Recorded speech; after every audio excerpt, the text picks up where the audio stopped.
MOB explain all talk आपका स्वागत करता है। एक कहानी है जो एक पुलिस वाला है जिसे सांस की बीमारी होती है। उसकी वाइफ ने उसे डिवोर्स दिया होता है क्योंकि जो पल किसी को मारने का इल्जाम होता है। फिर हमें कैलिफोर्निया के जंगल दिखाए जाते हैं। उन जंगलों में आग लगी होती है। वो आग शहर तक पहुंच जाती है जिसकी वजह से पूरे शहर में डर का माहौल बना होता है। लोग अपनी जान बचाने के लिए भाग रहे होते हैं। जो लोगों की प्रॉब्लम सुनकर पुलिस को उनके पास भेजता है। जो के पास एक टुलू नाम के आदमी का कॉल आता है। उसे कुछ लोग लूट लेते हैं। वो जो से मदद मांगता है, पर जो बोलता है उसे अपना एड्रेस बताना होगा।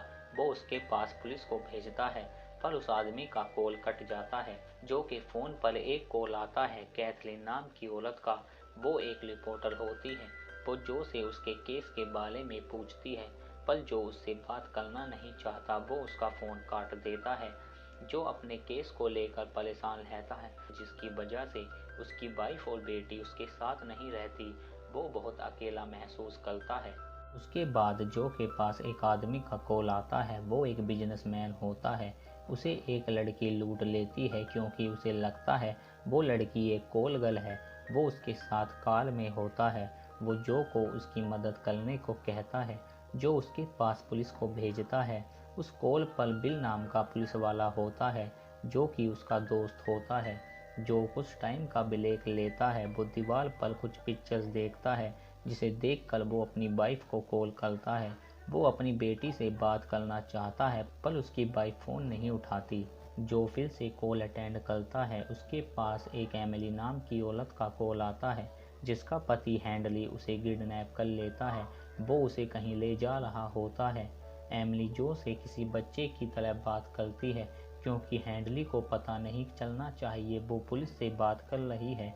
जो को उसकी लोकेशन दिखती है। वो शहर से बाहर जा रहे होते हैं। हैंडली एमिली से फ़ोन मांगता है। जो को लगता है वो एमिली को मार देगा। जो उससे बोलता है तुम ऐसे ही बात करती रहो, उसे लगना चाहिए तुम अपनी बेटी से बात कर रही हो। जो को उसकी मदद के लिए उसका कॉल होल्ड पर रखना होता है, पर एमिली बहुत ज़्यादा डरी होती है। वो होल्ड पर नहीं जाना चाहती, पर जो उसका कॉल होल्ड पर रख देता है। वो पुलिस को कॉल करता है। एक लड़की का किडनैप हुआ है। वो एक गाड़ी में है। वो पुलिस वाली उस गाड़ी का नंबर जानना चाहती है। जो पुलिस की कॉल को होल्ड पर रखता है। वो एमिली से उनकी गाड़ी का नंबर पूछती है, पर एमिली को उनकी गाड़ी का नंबर नहीं पता होता। जो बोलता है पुलिस तुम्हें ढूंढ रही है, वो तुम्हारे पास से निकले तो उसे बताना। जो उससे उसकी गाड़ी का कलर पूछता है। एमिली एक वाइट तरह की वैन में होती है, पर उसका पति उससे फ़ोन मांगता है। जो बोलता है तुम उसे फ़ोन मत देना, तुम अपनी बेटी से बात करती रहो। तभी जो के पास उसकी वाइफ जोई का कॉल आता है, पर जो उसका फ़ोन नहीं उठाता। एमिली अपनी बेटी से बात करने का नाटक करती है, पर हैंडली उससे फ़ोन मांगता है और एमिली फ़ोन काट देती है जिसकी वजह से उनकी लोकेशन ट्रैक नहीं होती। जो उस पुलिस वाले को कॉल करता है वो उन्हें बताता है उन लोगों ने शहर का बॉर्डर पार कर दिया है। जो एमिली के बारे में सोच रहा होता है, तभी उसके पास पुलिस का कॉल आता है जो कि रोड पर होती है। जो उन्हें एक वाइट वैन ढूंढने को कहता है। उन पुलिस वालों को एक वाइट वैन मिलती है, पर उस वैन में कोई लड़की नहीं होती। जो उस पुलिस वाली को फ़ोन करता है, वो उसे बताता है उन लोगों ने गलत वैन को पकड़ा है। वो पुलिस वाली बोलती है वो बिना गाड़ी नंबर के उन्हें नहीं ढूंढ सकती क्योंकि उनके सारे ऑफिसर आग बुझाने में लगे होते हैं। जो गुस्से में आकर फ़ोन काट देता है। फिर जो को एमिली के घर का नंबर मिलता है। एमिली के घर पर एक एबी नाम की लड़की होती है और उसका छोटा भाई ओलिवर। एबी फ़ोन पर रो रही होती है। वो अपनी मोम से बात करना चाहती है। जो बोलता है उसने तुम्हारी मोम से बात की है, वो जल्दी तुम्हारे पास वापस आ जाएंगी। जो उसके डैड के बारे में उससे पूछता है। वो अपने डैड का नाम हैंडली बताती है। उसके डैड के पास एक वाइट तरह की वैन होती है। वो उसे बताती है उसके डैड के पास एक चाकू था और वो उसकी मोम पर चिल्ला रहे थे। तभी एबी अपने डैड का नंबर मिलाती है। जो को कुछ नंबर दबाने की आवाज़ आती है। जो उससे उसके डैड का नंबर पूछता है। जो को उस नंबर से पता चलता है हैंडली मारपीट की वजह से जेल गया था। एबी डरी हुई होती है, वो अपनी मोम से बात करना चाहती है, पर जो बोलता है वो उसके घर पर पुलिस को भेज रहा है और जो उसका फ़ोन काट देता है। जो एमिली और एबी की बात सुनकर परेशान होता है, वो उन सब से एमिली के कॉल के बारे में पूछता है। उनके पास किसी एमिली नाम की औरत का कॉल तो नहीं आया। जो को उसकी गाड़ी का नंबर मिल जाता है, वो पुलिस को कॉल करता है। उसका नाम हैंडली है और उसके पास एक चाकू है। जो के दिमाग में एमिली और हैंडली की बात चल रही होती है। वो किसी को हैंडली के घर भेजना चाहता है। जो को लगता है उसे हैंडली के घर शायद कुछ मिल सकता है जिससे वो एमिली की मदद कर सकता है।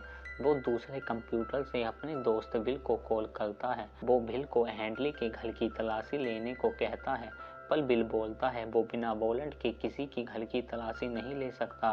बिल जो को घर जाने को कहता है और वो उसका फ़ोन काट देता है। थोड़ी देर बाद जो अपनी वाइफ को कॉल करता है। वो जैस से बोलता है वो अपनी बेटी से बात करना चाहता है, लेकिन जैस बोलती है वो सो रही है, वो उससे बात नहीं करा सकती। फिर जो के पास एक और कॉल आता है। वहाँ बहुत ज़्यादा आवाज़ होती है जिसकी वजह से जो को कुछ सुनाई नहीं देता। वो आदमी जो को गाली देने लगता है और जो उसका फ़ोन काट देता है। जो थोड़ी देर बाद हैंडली के नंबर को मिलाता है। वो हैंडली से बात करता है। वो जानता है एमिली उसके पास है। वो एमिली को छोड़ने को कहता है, पर हैंडली उसका फ़ोन काट देता है, जिसकी वजह से जो को बहुत गुस्सा आता है। वो अपने दोस्त लिक को कॉल करता है। वो उसे हैंडली का पता देता है। जो चाहता है वो हैंडली के घर की तलाशी ले। लिक जब बात कर रहा होता है, जो को पता चलता है वो नशे में है। जो उससे बोलता है तुम मेरे विटनेस हो, तुम कल कोर्ट में नशे में बयान नहीं दे सकते, पर लिक बोलता है वो नशे में नहीं है। तभी एक पुलिस वाला जो को किसी एबी के कॉल के बारे में बताता है। जो उससे बात करता है। एबी उससे बोलती है वो दरवाज़ा नहीं खोल सकती, पर जो एबी से कहता है वो पुलिस उसकी मदद करने आई है। एबी पुलिस को अंदर बुला लेती है। वो पुलिस जो से बात करती है। उन पुलिस वालों को वहाँ एबी के हाथ पर खून मिलता है, जो कि उसके छोटे भाई का होता है। उन लोगों को वो बच्चा जख्मी हालत में मिलता है, उसकी सांसें चल रही होती हैं। वो उसे हॉस्पिटल ले जाते हैं, लेकिन वो पुलिस वाले जो को कुछ नहीं बताते और वो फ़ोन कट जाता है। फ़ोन कट जाने के बाद जो हैंडली को फ़ोन करता है। जो बोलता है उसे पता है उसने बच्चे को मारा है, लेकिन हैंडली फ़ोन काट देता है। फिर जो के पास लिक का कॉल आता है। वो हैंडली के घर पहुंच जाता है। जो उसे घर की तलाशी लेने को कहता है, पर लिक बोलता है वो किसका घर है। जो उसे बताता है वो हैंडली नाम के एक आदमी का घर है। उसने अपनी वाइफ को किडनैप किया है और वो उसे मारना चाहता है। लिक को कुछ ढूंढने को कहता है जिससे वो हैंडली का पता कर सके वो एमिली को कहाँ पर लेकर जा रहा है। उसके बाद जो के पास एमिली का कॉल आता है। जो एमिली से बात करता है वो उसे सीट बेल्ट पहनने को कहता है, क्योंकि हैंडली ने सीट बेल्ट पहनी नहीं होती। जो उसे हैंडली को खींचने को कहता है, जिससे उन दोनों का एक्सीडेंट हो जाता है। जो देखता है उनकी लोकेशन गायब हो जाती है, जिसकी वजह से उनका कॉल कट जाता है। जो उसके फ़ोन का इंतज़ार कर रहा होता है। कुछ देर बाद एमिली का कॉल आता है। हैंडली उसे वैन के पीछे बंद कर देता है। एमिली रो रही होती है। जो बोलता है हैंडली जैसे ही दरवाज़ा खोले तुम उसके सर पर मार कर भाग जाना। एमिली को वहाँ एक लोहे का डंडा मिलता है। एमिली डरी हुई होती है। जो उससे बात करता है वो अपने छोटे बेटे ओलिवर के बारे में बताती है। ओलिवर रो रहा होता है क्योंकि एमिली को लगता है उसके पेट में सांप हैं। वो ओलिवर के पेट से सारे सांप निकाल देती है। जो को उसकी बात सुनकर पता चलता है उसने अपने बेटे को चाकू मारा है, पर जैसे ही हैंडली दरवाज़ा खोलता है वो उसके सर पर मार कर भाग जाती है और वो फ़ोन कट जाता है। तभी जो के पास उसके दोस्त रिक का फ़ोन आता है। उसे वहाँ कुछ बिल दिखते हैं जो कि हॉस्पिटल के होते हैं। वो सब बिल एमिली के नाम पर होते हैं।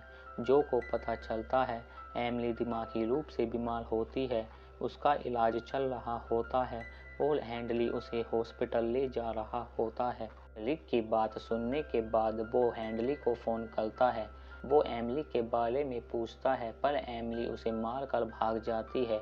हेनरी उसे बताता है एमिली बीमार है, उसने ओलिवर को मार दिया। वो उसे हॉस्पिटल ले जा रहा होता है। जो को उसकी बात सुनकर अपने आप पर गुस्सा आता है। तभी उसके पास एमिली का कॉल आता है। वो रोड पर होती है। जो उससे पूछता है वो कहाँ पर है, लेकिन उसे पता नहीं होता वो कहाँ पर है। जो उससे बात कर रहा होता है उसे गाड़ियों की आवाज़ आ रही होती है। एमिली रोते हुए बात कर रही होती है। उसके हाथ पर खून लगा हुआ होता है। एमिली को पता होता है उसने ओलिवर को मारा है। वो पुल से कूदने वाली होती है। वो उन लोगों से कहता है वो पुलिस को फ़ोन करे, एमिली एक पुल पर है। एमिली मरना चाहती है क्योंकि वो ओलिवर से मिलना चाहती है, पर जो उसे ऐसा करने को मना करता है क्योंकि जो ने भी किसी को मारा होता है। जो उससे बताता है उसने एक 19 साल के लड़के को मारा है। एमिली उससे पूछती है तुमने उसे क्यों मारा। जो उसे बताता है उसने कुछ नहीं किया था। जो को गुस्सा आता है और वो उस लड़के को गोली मार देता है। जो पर उसी लड़के का केस चल रहा होता है। जो अब किसी को मारना नहीं चाहता, पर एमिली फ़ोन काट देती है। जो को लगता है एमिली मर चुकी है, पर जो के पास कॉल आता है। पुलिस उसे बताती है उन्होंने एमिली को ढूंढ लिया है। जो ये बात सुनकर इमोशनल हो जाता है। तभी वहाँ एक पुलिस वाली आती है। वो जो को ओलिवर के बारे में बताती है। ओलिवर अब ठीक है। उसके बाद जो रिक को कॉल करता है। वो उसे कोर्ट में सब कुछ सच बोलने को कहता है, पर रिक बोलता है इससे तुम्हें जेल हो जाएगी और वो अपनी बेटी से कभी मिल नहीं पाएगा। पर जो उसे कल सब कुछ सच बताने को कहता है। अगले दिन जो को जेल हो जाती है उस लड़के की मौत के लिए। और ये मूवी यहीं एंड हो जाती है। अगर आपको ये एक्सप्लेनेशन अच्छा लगा तो इस चैनल को सब्सक्राइब करना ना भूलें।